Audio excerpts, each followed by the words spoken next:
Kemarin, rapat panja revisi rancangan undang-undang TNI yang merupakan amanat konstitusi diganggu secara sengaja oleh sekelompok orang yang tidak dikenal. Diganggu orang tidak dikenal, koalisi masyarakat sipil isinya kontras, Amnesty International, imparsial. Pak Syafri belum jadi Menhan, mereka udah lebih dulu fokus soal undang-undang terkait TNI dan polisi. Kalau ada orang yang tidak dikenal dalam urusan stakeholder ini, adalah Pak Menhan.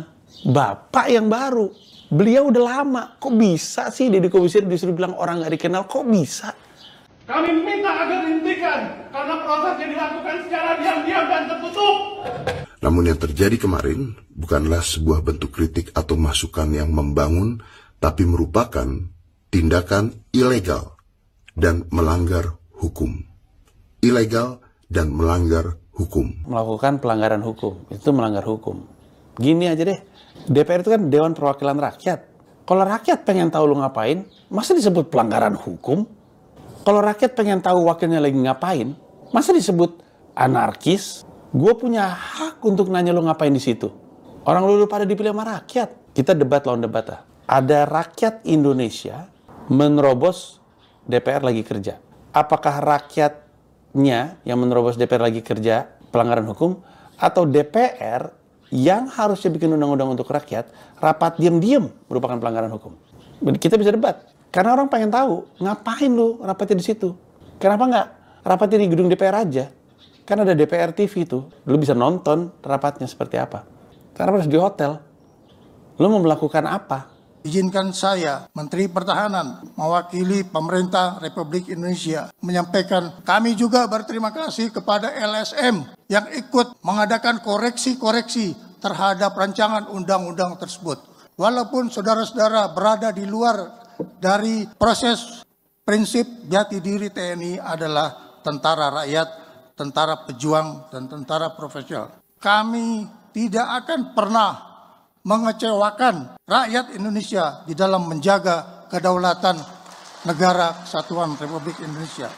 Apa yang TNI perjuangkan dengan apa yang kontras, imparsial, Amnesty International perjuangkan sama kok. Untuk kebaikan rakyat Indonesia sama. Masyarakat, track recordnya jelas ada. Walaupun memang saya akui sebelum Bapak menjadi Menhan dan terlibat dalam perumusan undang-undang ini, orang-orang ini sudah terlebih dahulu terlibat dalam perumusan tersebut sebagai elemen masyarakat. Jadi mereka bukan orang tidak dikenal. Tapi kalau disebut mereka orang tidak dikenal, itu mendegradasi dan menihilkan perjuangan orang-orang yang sedang membela rakyat Indonesia. Kalau TNI merasa sedang membela rakyat Indonesia, ya mereka juga sama, jalannya beda. Masa karena jalannya beda, terus kemudian dibilang orang tidak dikenal? Saya akan bicara dan berlaku sebagai staf khusus Menteri Pertahanan di video ini.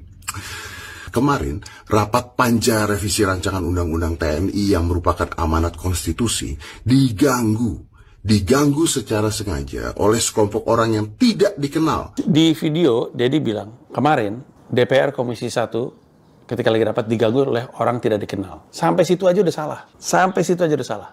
Baru dibuka, udah salah. Salah banget lagi.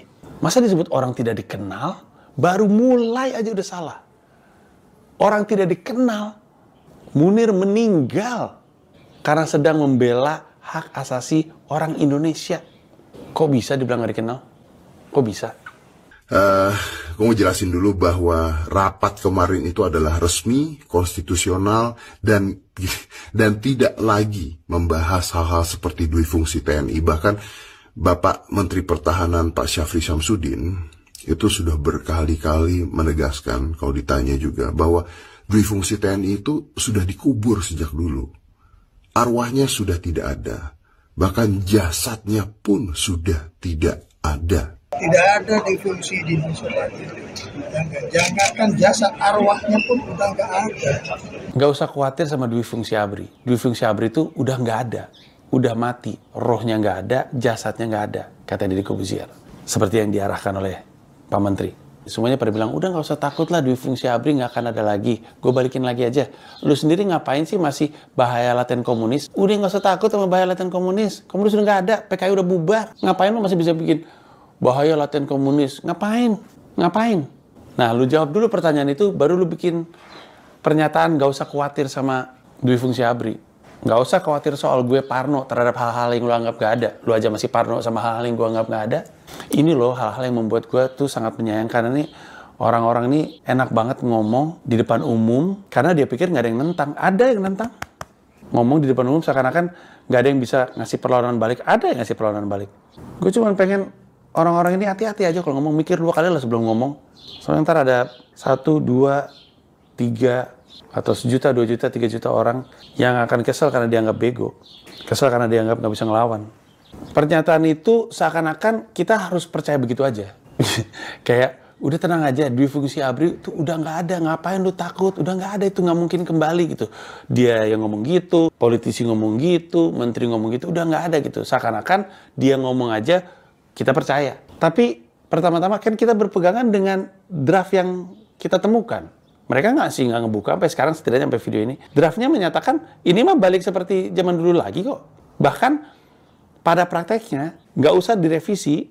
Sekarang udah ada jenderal-jenderal TNI atau perwira-perwira TNI di posisi-posisi kementerian dan lembaga yang strategis. Persis seperti era Dwi Fungsi ABRI. Jadi kalau dibilang nggak usah takut lah, udah nggak akan ada itu, ngapain lo mengkhawatirkan itu? Kenyataannya emang ada. Jawab aja dulu deh pertanyaan gue. Kenapa Maijen Novi Helmi Prasetya adalah Direktur Utama Perum Bulog? Kenapa Laksamana Pertama Ian Heriawan adalah Badan Penyelenggara Haji? Kenapa Maijen Irham Waroihan adalah Inspektur Jenderal Kementerian Pertanian? Kenapa Marjen Mariono adalah Inspektur Jenderal Kementerian Perhubungan? Kenapa Mayor Letkol sekarang ya, Letkol Teddy adalah Sekretaris Kabinet? Kenapa?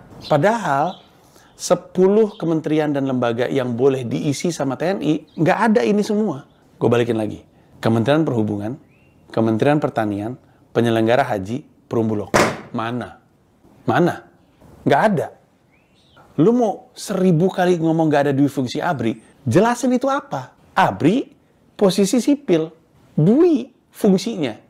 Kalau mau menggunakan Deddy Corbuzier, staf sus untuk urusan komunikasi, gunakan untuk menjelaskan ini. Moga-moga deh setelah video ini muncul, kemudian jadi ada penjelasan. Tapi jawab dulu ini apa? Kalau Letkol Teddy sih sekarang dimasukinnya ke Sekretariat Militer Presiden tuh. Jadi nggak perlu berhenti dari jabatan. Tapi yang lain apa? Mendingan Deddy Corbuzier dipakai untuk menjelaskan nasib-nasib beliau-beliau ini nih. Maijen Waryono, Maijen Irham Waroihan, Laksamana Pertama Ian Heriawan, Maijen Novi Helmi Prasetya. Nasibnya beliau-beliau ini apa? Jadi berhenti kah? Mengundurkan diri kah? Karena nggak ada di 10 lembaga dan nggak ada di penambahan 6. Nah, di revisi Undang-Undang TNI yang tadinya 10 itu mau dijadiin 16. Bahkan tambahannya, nggak ada kan di sini kan? Nggak ada Kementerian Perhubungan, nggak ada Kementerian Pertanian, nggak ada Badan Penyelenggara Haji, nggak ada Perum Bulog. Mana klaim bahwa itu bukan Dwi Fungsi ABRI? Mana? Jadi, omongan-omongan politisi-politisi, nggak usah khawatir udah nggak ada Dwi Fungsi ABRI, itu gimana gitu? Gue mau percaya omongan lu. Lah ini apa? Ini lagi ngejabat. Dan saat ini, total ada 2.500 anggota TNI aktif yang ada di kementerian dan lembaga. 2.500. Gue nggak yakin semuanya ada di 10 yang udah disepakatin. Ini aja ada di... Ya kan kita mah... Gue mah mikir logisnya aja ya. Kalau Kementerian Perhubungan aja Inspektur Jenderalnya Maijen Mariono, gue nggak ragu di bawahnya ada tentara lagi. Kalau Badan Penyelenggara Haji adalah Laksamana Pertama Ian Heriawan, gue nggak kaget kalau di bawahnya ada tentara lagi. Kalau Direktur Utama Perum Bulog adalah tentara, nggak ragu gue di bawahnya ada tentara lagi. Assalamualaikum warahmatullahi wabarakatuh. Jumpa lagi dengan saya di Camp TV Channel. Barusan kita saksikan ya statement dari Bung Deddy Corbuzier dan juga dari Mas Panji Pragiwaksono ya.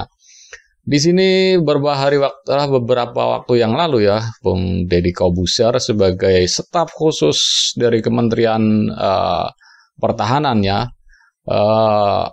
merespon adanya penggerudukan ya.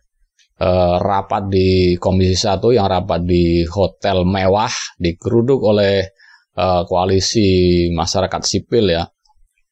Nah, di sini Bung Deddy Corbuzier mengatakan bahwa rapat Komisi 1 yang tentang revisi Undang-Undang TNI itu digeruduk oleh orang tak dikenal, dan di sini Mas Panji Pragiwaksono sepertinya geli ngelihatnya dan harus merespon. Walaupun Mas Deddy Corbuzier adalah sahabatnya sendiri, tetap beliau kalau memang itu nggak pas atau ya kurang pas, tetap diluruskan oleh Mas Panji Pragiwaksono, dan di sini benar saja Mas Panji benar-benar merespon statement dari Bung Deddy Corbuzier ya, sebagai staf khusus Kementerian Pertahanan yang baru pertama kali ini dia merespon dengan ya sebagai staf khusus ya.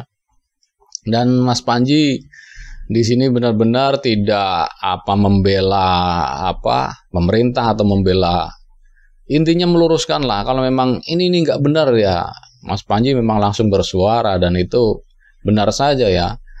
Kalau dari pihak pemerintah mengatakan bahwa setelah revisi Undang-Undang TNI ini disahkan, katanya tidak mungkin ada dui fungsi ABRI bakal kembali lagi karena sudah dikubur dalam-dalam dan jasadnya pun sudah tidak ada. Itu kata Bung Deddy Corbuzier dan juga kata Menteri Pertahanan Pak Syafri Samsudin ya, yang bolak-balik mengatakan hal itu, dan ini dibantah langsung oleh Mas Panji. Dan Mas Panji mengatakan kalau memang dui fungsi ABRI tidak ada, dan kenapa Kepala Bulog sekarang TNI aktif, dan juga ada di Kementerian Perhubungan juga TNI aktif. Sementara di instansi-instansi itu tidak termasuk di 10 bahkan di 16 kementerian lembaga yang nyata-nyata di undang-undang itu dicantumkan. Itu tidak termasuk. Jadi kan itu jelas-jelas apa dong kalau bukan dui fungsi ABRI? Sebenarnya yang boleh dimasuki oleh TNI itu kan 16 kementerian lembaga yang sudah disahkan oleh undang-undang ya. Yang tadinya 10 ada penambahan 6 jadi 16. Tetapi di luar dari 16 itu ternyata ada Bulog, Kepala Bulog TNI aktif. Dan juga di Kementerian Perhubungan TNI aktif, dan ada berapa lagi tuh. Dan kata Mas Panji ya ada 2.500 tentara aktif saat ini yang ada di kementerian lembaga. 2.500. Kok bilangnya nggak mungkin balik lagi dui fungsi ABRI segala macam. Kalau Kepala Bulognya aja TNI aktif, saya yakin ke bawahnya tuh pasti ada tentara aktif, TNI aktif. Pasti ada, nggak mungkin kepalanya doang. Di Kementerian Perhubungan juga begitu. Dan itu yang diungkapkan oleh Mas Panji, dan saya sangat setuju sekali. Masuk akal dong kalau kepalanya aja TNI aktif, ke bawahnya pasti ada dong. Masalahnya kan kalau tentara TNI kan apa kata komandan. Jadi lebih baik ke bawahnya pasti TNI aktif juga. Nggak menutup kemungkinan. Jadi apa? Kalau itu bukan dui fungsi ABRI apa gitu loh. Dan tolong itu dijelaskan, tetapi Bung Deddy Corbuzier tidak menjelaskan hal itunya. Dia justru menjelaskan penerobosannya. Penerobosan di rapat di sebuah hotel mewah Komisi 1 ya. Itu yang dibahas dia. Ya mungkin itu yang instruksikan ya oleh Menteri Pertahanan Pak Syafri Samsudin kepada Mas Deddy Corbuzier sebagai staf khususnya ya, untuk merespon itu gitu loh, untuk mengkanter penerobosannya, tindakan yang katanya ilegal, tindakan yang katanya melanggar hukum. Dan di sini pun dibantah oleh Mas Panji ya, apa iya sebagai masyarakat yang benar taat membayar pajak, rakyat ya, istilahnya menggerebek DPR-nya nih, wakil-wakil rakyat ini, rakyat ingin tahu apa sih kerjaan wakilnya, kok dibilang melanggar hukum, dibilang anarkis, kan aneh sekali. Dan itu yang mencoba Kementerian Pertahanan termasuk Mas Deddy Corbuzier framingnya ke sana, bukan kepada substansinya kenapa rapat di hotel mewah, bukan itu yang dijelaskan, dan itu yang diminta oleh Mas Panji Pragiwaksono. Tolong dong jelasin, kenapa ini dui fungsi ABRI masih ada, kalau memang nggak ada, ini apa, tolong jelasin. Tapi enggak, justru yang dijelaskan, yang diangkat oleh Mas Deddy Corbuzier, itu penerobosannya. Ya mungkin, kalau menurut saya ya mungkin, karena kan Mas Deddy Corbuzier staf khusus Kementerian Pertahanan dan Keamanan. Ya mungkin masalah keamanannya saja. Oh ini rapatnya resmi sesuai undang-undang, sesuai aturan. Apabila ada yang ganggu ya harus diamankan. Mungkin itu. Kemungkinan kalau ditanya ke Mas Deddy Kobuser, pasti jawabannya, loh saya kan staf khusus Kementerian Keamanan. Urusannya segala macam yang istilahnya mengganggu keamanan, ketertiban, rapat DPR, apa segala macam. Itu urusan kami gitu loh. Mungkin itu. Jadi kenapa Mas Deddy Kobuser nggak merespon substansinya, kenapa kok rapatnya di hotel mewah, sedangkan di gedung DPR kan lebar, luas, ada ruang istirahatnya juga masing-masing, bahkan bisa tidur, jeda sidang bisa tidur. Kurang apa kok malah lari ke hotel mewah? Apa yang dikebut gitu loh, apa yang dicari? Nah, itu yang coba ditanyakan oleh koalisi masyarakat sipil. Ya, sebagai masyarakat, dia ingin tahu wakil-wakil kita ini ngapain rapat, kok pakai rapat tertutup, diam-diam. Nggak seperti di rapat di gedung DPR yang live, bisa ditonton, kita bisa ngelihat siapa nih, dari fraksi mana yang merespon, dari fraksi mana yang menyetujui, kita nggak tahu. Tahu-tahu udah sah aja. Dan kemarin di sidang paripurna, ya langsung ketok palu aja, nggak ada yang membantah, nggak ada yang, ya semua partai setuju bahwa revisi undang-undang TNI langsung disahkan. Jadi ya kesannya kok seperti buru-buru, ada apa, dan rapatnya juga diam-diam. Itu yang masyarakat mencoba untuk mencari tahu ya, kenapa wakil-wakil kita ini kok sembunyi-sembunyi, kesannya rapatnya kok kayak lari maraton gitu, pindah sana pindah sini, seolah-olah tidak ingin diketahui oleh rakyatnya. Ini kan aneh, wakil rakyat tapi giliran rakyat nanya apa yang dikerjain nggak mau ngasih tahu. Giliran kita nanya nerobos, katanya melanggar hukum. Negara macam apa kalau kayak gini nih? Susah. Wakilnya sendiri justru malah nuduh-nuduh rakyatnya yang kurang ajar, yang melanggar hukum. Jadi ya mau bagaimana lagi? Apalagi udah disahkan, ya sudah. Masa mahasiswa kemarin protes segala macam ya mungkin ada sedikit gunanya lah buat rame-rame aja. Nyatanya tetap nggak bakal didengar suara rakyat itu. Kalau memang pemerintah dan DPR sudah ada kemauan ya rakyat nomor 2, nomor 27 lah. Mau ngomong apa, sahin aja sudah. Jadi ya keputusannya ya, kalau mau kayak gini terus ya negara suka-suka berarti. Tidak mengindahkan apa koalisi masyarakat sipil ini, apa pesannya ini apa gitu loh.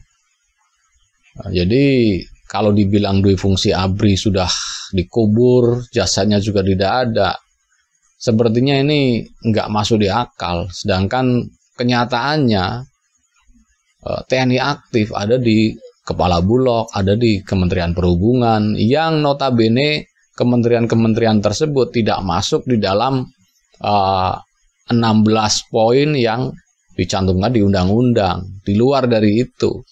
Intinya kan kenapa harusnya itu dong yang dijelasin. Harusnya itu yang jadi fokus Mas Deddy Kobuser untuk menjelaskan ke masyarakat.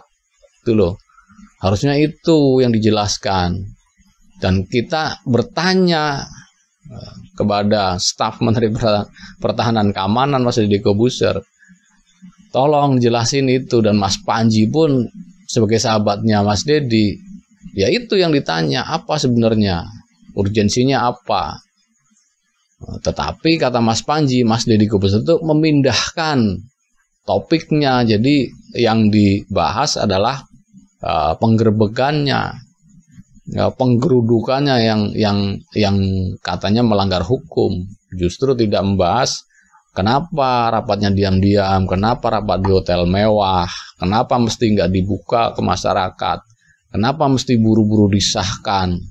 Sedangkan undang-undang perampasan aset aja sudah puluh-puluh tahun nggak kunjung tuh diparipurnakan, nggak kunjung dirapatkan atau dipanja di DPR, nggak sama sekali.